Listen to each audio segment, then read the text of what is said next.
Hello, my dear students. I welcome you all to the session. This session is a continuation of financial statements problems.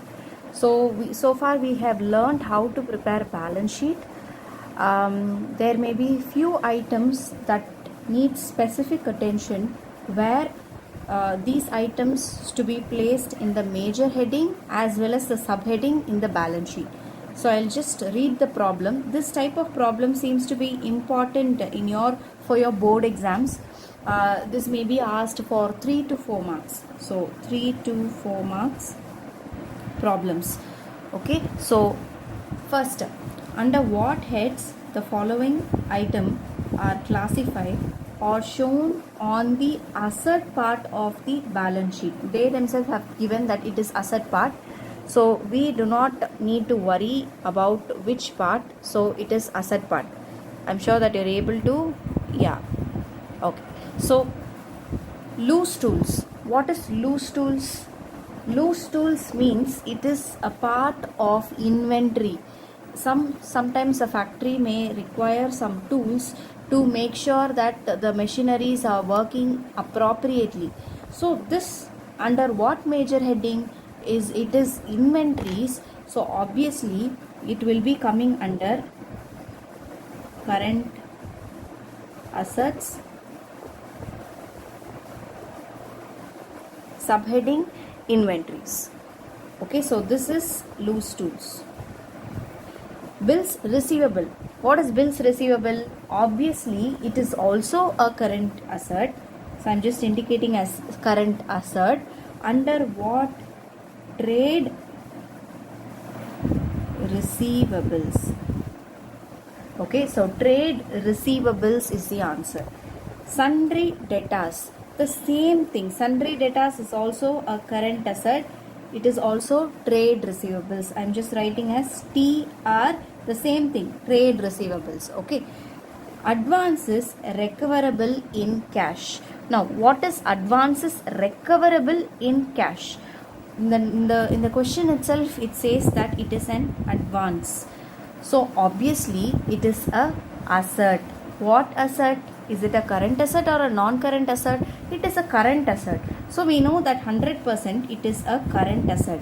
Under what? Under current assets you have few items, inventories, investments, trade receivables, cash and cash equivalents. Then you have the short-term loans and advances. So you need to understand which heading it will come. So it will be coming under short-term loans and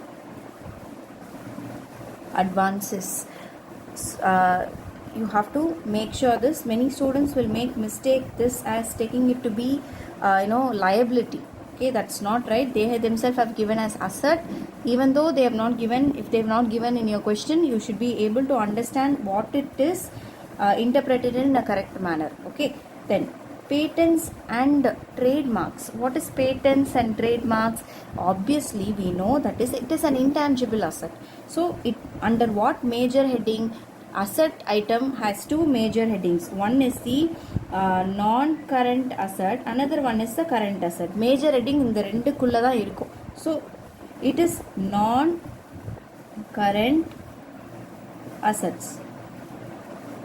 It is non-current assets. Under what? Under fixed asset,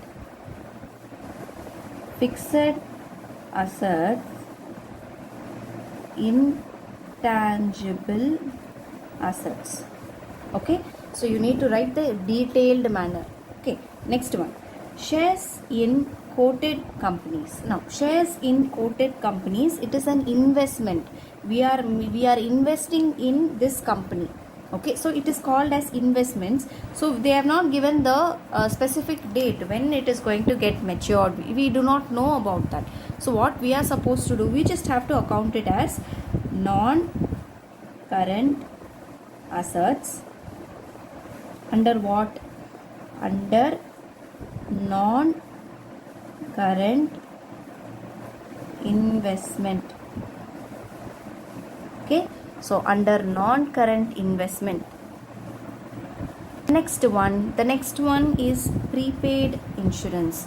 Prepaid insurance, we are all aware that it is a current asset. So write off current assets, current assets. What current assets? It is a it will be shown under other current assets. Okay, so other current assets. We know that we cannot show this as inventory, we cannot show this as trade receivables or cash and cash equivalents or short term loans and advances or current investments. So what is the other item that is there? It is other current assets. So current assets, main heading, subheading will be the other current assets. I hope that you are able to appreciate and get this point. Okay, work in progress. Let me see, work in progress. Can you guess the answer?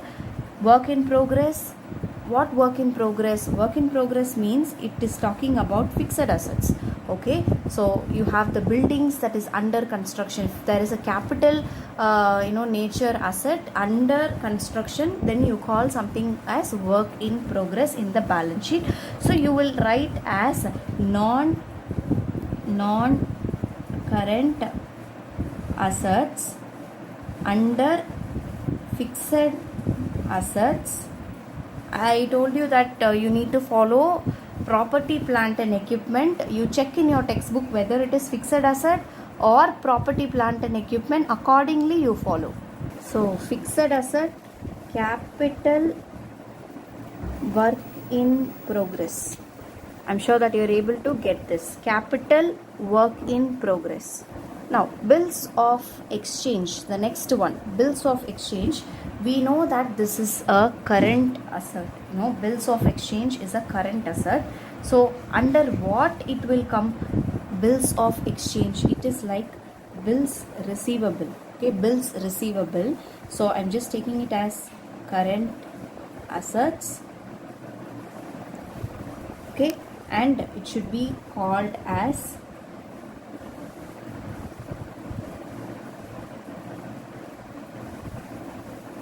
trade receivables.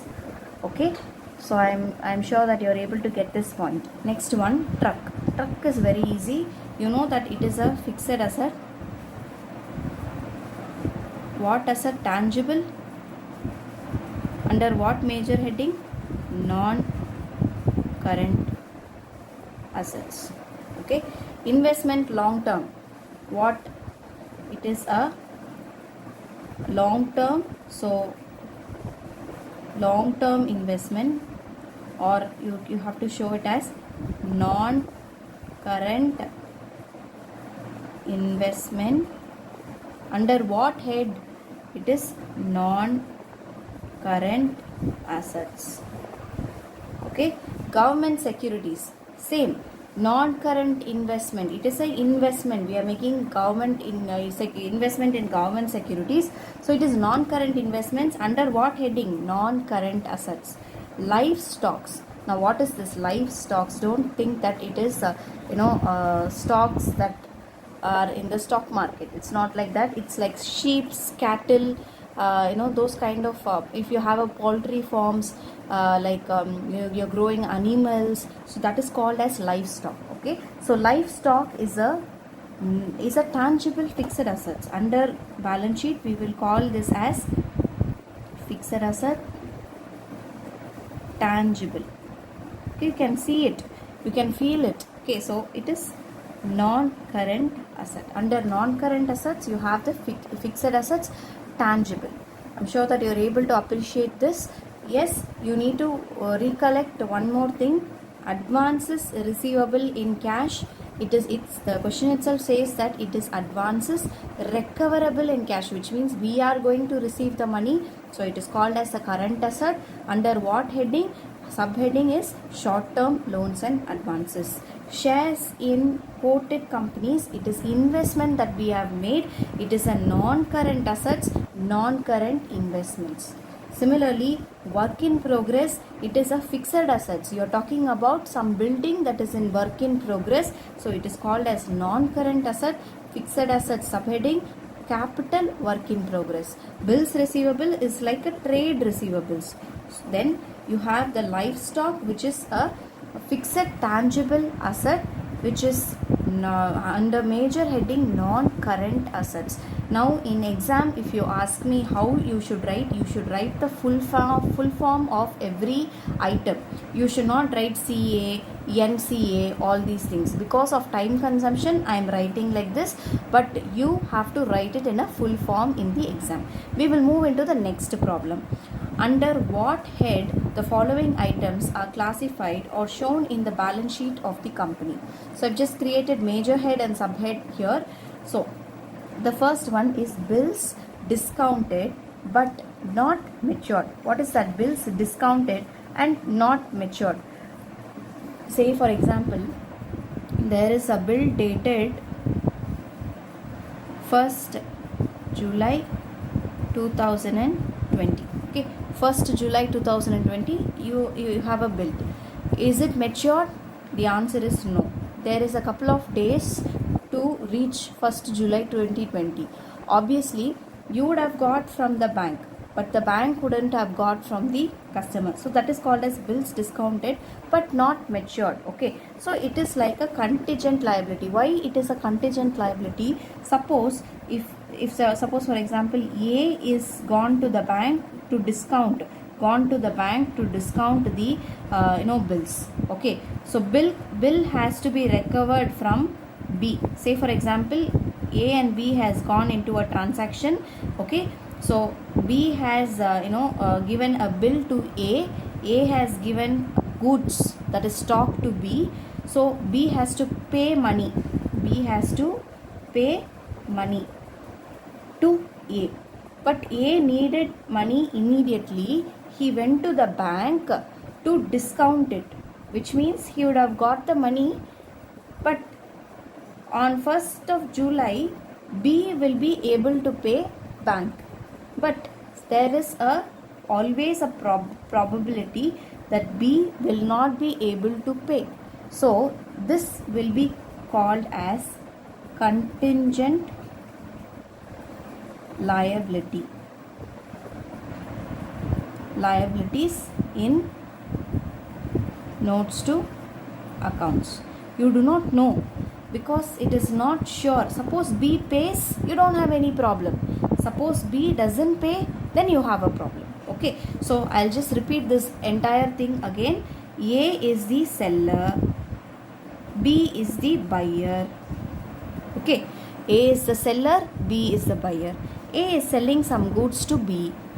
B has to pay money. B doesn't have money right now, but he needs the goods. What he does, he draws a bill, and A draws a bill and B signs that I will pay on 1st July. Okay, and this bill will be within the hands of A. A wants cash immediately. What A does, he goes to the bank, get the bill discounted, so he gets the money back. Okay, the bank in turn has to wait. On 1st July, B anyways have to pay the bank. Okay, so if the B honors the bill, there is no problem at all. There is no liability arising in the hands of A. But B doesn't make the payment, then A has to compensate the bank or make some arrangements for the compensation to be done. Okay, so that is why in the books of A, we call this as contingent liability in notes to accounts. I am sure that you are able to understand this. Okay, so interest accrued on investment. What is interest accrued on investment? You have some investment, on that interest has accrued. Is it a gain or a loss? It is a gain. So it is a gain. So what gain? Interest is a current assets under other current assets you have to show. Why? Because interest is accrued. It is getting accumulated, but you have not received. It is an income which is getting accumulated, but you have not received it. So you take it as a current asset. It has to be given to you within a short span of time. Okay, so it is taken as current assets, and under what subheading? Other current assets. You cannot take it as investments. Investment is different. Here you have to take it as other current assets, like prepaid expenses we did here, right? Prepaid insurance, we took it as other current assets. The same treatment will also follow with interest accrue. Okay, outstanding salary, it is obviously a current liability under what? Other current liabilities. Okay, so other current liabilities, we are aware of the fact. Share option outstanding account. Now share options outstanding account means it is a reserve. Okay, it is a reserve. Now what is this reserve? It deals with the difference between the market price of share as well as the book value, that is the face value of shares. Okay, if there is any difference between these two, a reserve will be created to compensate the loss. Okay, so market price and book value talks about both. So it is a part of reserve. As of now, what you have to remember is share option outstanding account, it is a reserve. So under which item you will write? You will write it under subheading reserves and surplus, under major heading shareholders funds. Okay, so share option outstanding account is a reserve created to compensate the difference between the market price of share and the face value of share of company. Okay, so that is called as this. So it is a reserve. Subsidy reserve. What is subsidy reserve? In the name itself it is given what it is. So reserves and surplus under shareholders fund.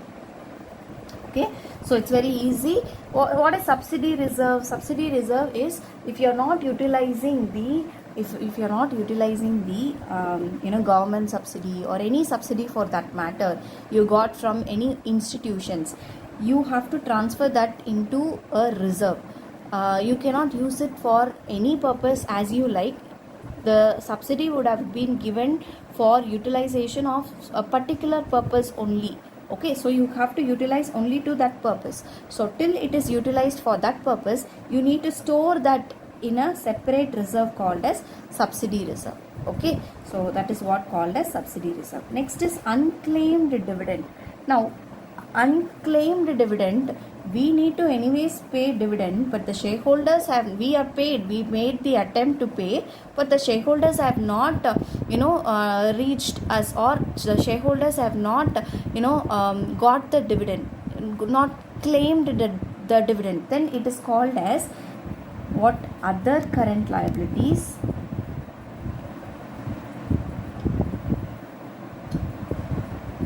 Under what head?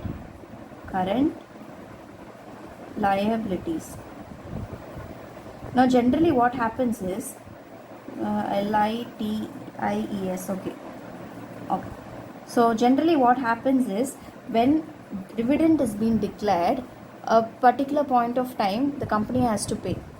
The company has to transfer that money to a separate bank account. Okay, so that bank account they keep it, and with the help of the shareholders details, they try to transfer the money to the shareholders bank account. Suppose for example, if the shareholders bank account is not in function, suppose the bank is a bank account is frozen, or the bank account is not functional due to various reasons, then those dividends which have not reached the shareholder will be called as unclaimed dividend. Anyways the company has to claim the anyways the company has to pay the dividend, but it has not been claimed, and the company has tried its level best to reach the shareholder, but it is failed, it cannot reach the shareholders.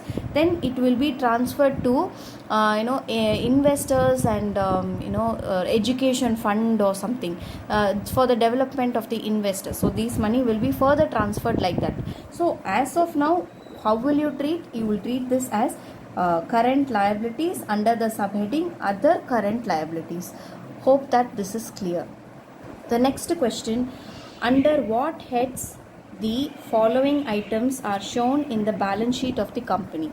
Now calls in arrears, we know that this is under major heading shareholders funds, under subheading share capital, under subscribed and not fully paid up, you need to deduct calls in arrears. Okay, when we are doing a full-fledged problem in preparation of balance sheet, with those adjustments we will come to know, but as of now you remember calls in arrears to be deducted from subscribed but not fully paid. So subscribed but not fully paid, from that you will deduct calls in arrears. Okay, I'm sure that it is clear. Next, commission received in advance. What is commission received? See, commission received is a income.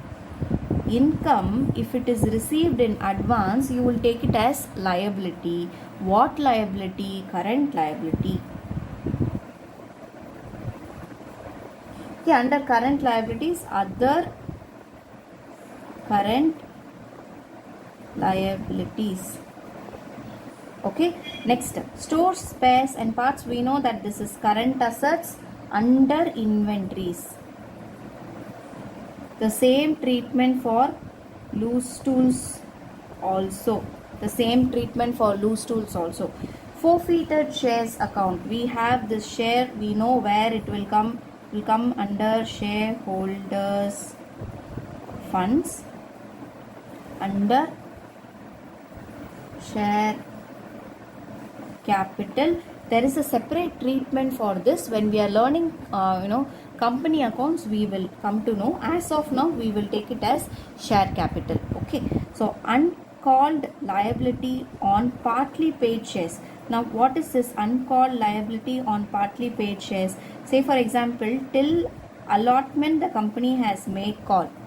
Till allotment the company has made call. Say for example 30 rupees allotment. Till that it has made call. Okay, but we will take application money to be 20, calls to be 50. Okay, so it has made call for 30 and 20. Totally how much received? For the face value 100, totally received is 50. What is pending? Calls is pending, which is 50. Okay, so that 50 it is not called, so it is called as uncalled liability on partly called up shares. Why it is partly called up shares? Out of the face value 100, only 50 is called up. Okay, so other 50 is uncalled, so it is uncalled liability on partly paid up shares. Where it will come? It will be coming under commitments in notes to accounts. Now what perspective is this? We have made investment in another company. Okay, I'm sure that it is clear. We have made what? Investment in another company. Okay, we do not know when they are going to call the money. We have paid up to 50. They have called and we have paid up to 50. The rest of the 50 is to be called, but we are not sure when they will call. So we will take it as commitments in notes to accounts. I'm sure that it is clear. Computer software. Computer software, we are aware that it is a fixed asset, intangible. Okay, so it is non-current assets. Okay, next one is interest accrued and due on debentures.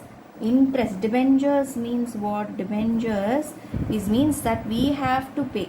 Okay, so interest accrued on debentures, so it is a liability. What liability? Current liability under other current liabilities. It will become interest accrued. We have a debenture holder For him, we need to pay some interest. We have not paid. It is being accumulated. Interest accrued and due, which means anytime we need to pay that money. So that is called as current liability. Under what heading? Other current liability. The next one, interest accrued on investment. There is a difference between this. This is liability. This is what? Asset. Because we have investment in a bank account, FD or something. Interest have to come to us. We have to get the interest. In the previous case, we have to pay interest. In 8th case, it is like we have to get the interest. So it is an asset, which where it will come? Current assets.